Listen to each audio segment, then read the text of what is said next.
have been some outstanding individuals and families who have contributed to Wellington's success over many years. Here to tell us about one such person in particular is the General Manager of the Dominion Post. Please welcome Paul Elenio.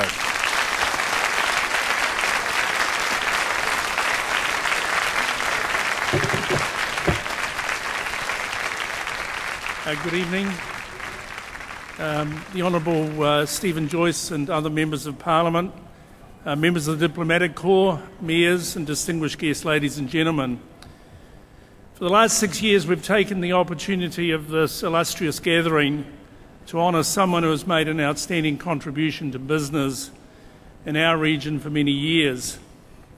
We have honoured as Wellington icons of business Alan Martin, Sir John Anderson, Roderick Dean, Neville Jordan, Sir Ron Brierley and John Todd. And I'm delighted that Sir John and John Todd have been able to join us this evening. The person whose business life we celebrate tonight is a leader in much the same mould as many great captains that have led our All Black teams.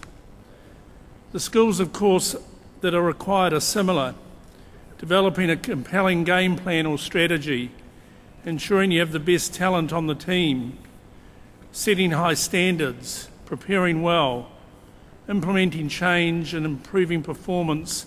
These are all aspects of leadership that can be found in business as well as on the rugby field. The term captain of industry seems appropriate for this man who has made the development and management of sound infrastructure both in New Zealand and overseas his principal mission. With assets in energy, airports, public transport and property, he's set a benchmark for investment in productive, high-yielding companies that form very much part of our regular life. This week his principal company delivered an outstanding financial result, especially considering the very testing economic environment we're in. I first met this man at a dinner several years ago and was impressed not only by his strong and well-articulated views, but also his undiminished enthusiasm for the topics he talked about and for Wellington and New Zealand. He is a passionate New Zealander who has been pushing to get this country to set some measurable economic and social goals and ensure they're met. For the last 2.5 years, this man has fought a battle beyond the boardroom and the office. He has been battling leukemia. His fight with the illness, which has a 5-year survival rate of about 50%, has taken him to the United States to seek treatment. It has meant many months of chemotherapy, including pain and discomfort and the use of experimental drugs. Yet by all accounts he has stoically borne the burden of the treatment. He retains a very positive outlook and has had an insight into the economics of the health industry in New Zealand, and maybe eventually he can make a difference there as well. We hope that he can continue to live a long life, not only to continue to lead his companies and exert his influence on business, but also to be a great husband and a father to his 5 children. Ladies and gentlemen, the man we honour tonight as our business icon in 2011 is Lloyd Morrison. If you were to play Monopoly with Lloyd Morrison, you'd probably be able to buy up the blue, green and yellow properties unchallenged. But look sideways at the electricity company or Fenchurch Street station and you'd pretty soon have a fight on your hands. Utilities and infrastructure. Infrastructure and utilities. That's what Lloyd and Infratil are all about. Infrastructure is peculiar in the world because it's part of communities. It's critical to the way an economy works, and yet we take it for granted. Infratil owns and operates airports here, in Australia and in Europe. It runs public transport operations here and in Auckland, and produces energy in New Zealand and Australia. It started like this. Lloyd had been running his investor advisory business Morrison & Co. since 1988 and decided to take his own advice and invest in infrastructure. So in 1994, Infratil was born, listing on the New Zealand Stock Exchange and becoming one of the world's first listed infrastructure funds. The first investment was a minority stake in Trustpower. Infratil expanded into airport ownership in 1998 when it bought a 66% shareholding in Wellington Airport and made its first overseas investment in 2001, buying Scotland's Glasgow Prestwick Airport. From there, neither Infratil nor Lloyd have looked back. There simply hasn't been the time. Infratil was named Deloitte Management Magazine Company of the Year in 2007. And Lloyd himself was named a Companion of the New Zealand Order of Merit in the 2009 New Year Honours for services to business. But it's not all about making money. Okay, it is, but it's what you do with it that counts, and that's where Lloyd Morrison is a bit different from the rest. I think New Zealanders are predominantly good people. They have good principles. They're egalitarian. They believe everybody is equal. They recognise that some people find it harder to create a living than others, and they think those people should be looked after. And I think that's a good principle. The problem is that to be able to do it, you need to create wealth. So Infratil supports community initiatives through Trustpower and in a venture with Waitakere, and also supports the Wellington High Performance Aquatics Diving Squad. Lloyd's the Institute's patron, as well as being a patron of the arts. Aside from his business acumen, Lloyd's built a high-profile reputation for standing up for what he believes to be in the best interests of New Zealand. He's called for our country's political leaders to commit themselves to getting New Zealand back on the international radar screen. He's campaigned for a redesigned New Zealand flag, and he's outspokenly against any potential New Zealand and Australian stock exchange mergers. Well, you wouldn't want the All Blacks and Wallabies to code share, would you? And throughout it all, Lloyd stayed in Wellington. He could run the business from Auckland, Sydney, even Glasgow, but he stayed here. When the going gets tough, perhaps the really tough stay put. The Dominion Post tribute to a Wellington icon for 2011. Lloyd Morrison, entrepreneur, philanthropist, inspiration.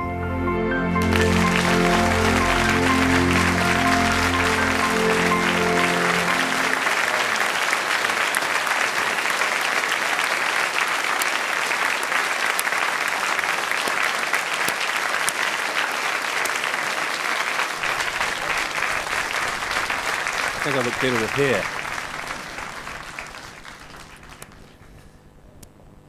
Well, it's very humbling to get this award, and I'm very grateful to all of the people who put on this event, the Dominion Post, for the support of this award, and in the presence of people who, John and Sir John, people who I've admired in my business career.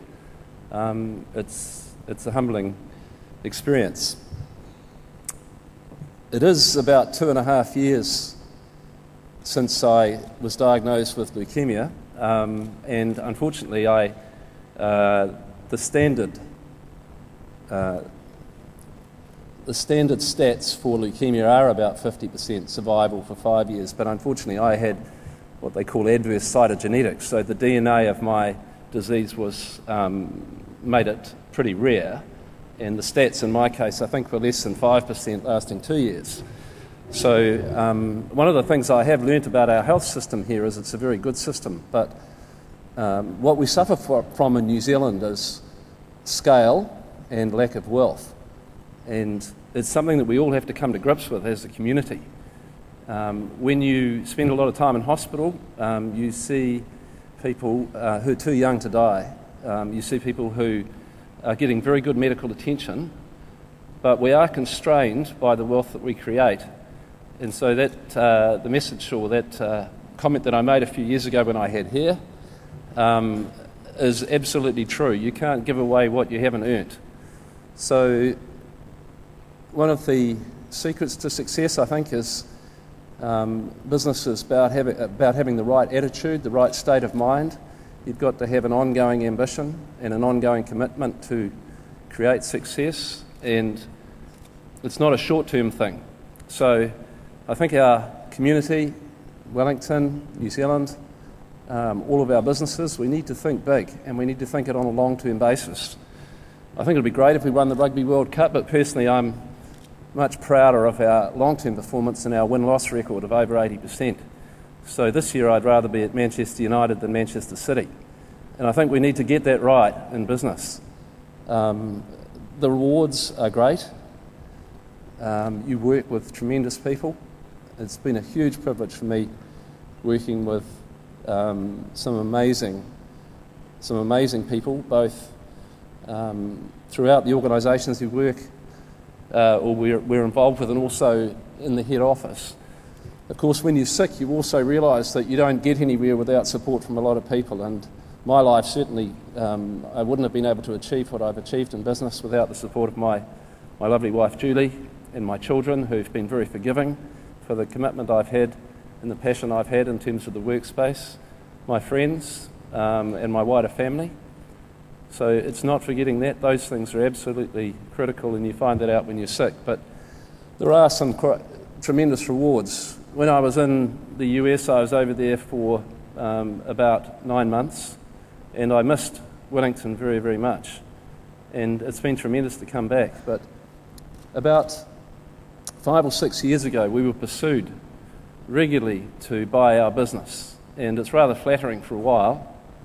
But at the time I thought, I really love my job. And I also looked around New Zealand and I said, we need bigger companies. We need more ambition. Because not everybody's an entrepreneur. And many people have skills through our education system and just through their personalities that are suited to servicing and working with larger companies. So we need head offices based in New Zealand. And so I rejected the idea of sale and decided that if we were going to succeed in the longer term, we needed someone better to replace me, and someone who was capable of driving the business to a new level. And I was very lucky to employ Marko Bulgaveski, who's another good Wellingtonian. But at the time, I obviously didn't realise that I was going to be sick. Marko had been working for us for about 18 months when I was diagnosed, and he took over. But you can see what happens when you employ tremendous people, and the business has continued on. It's better run, and it's performing better than when I was involved, or when I was running it.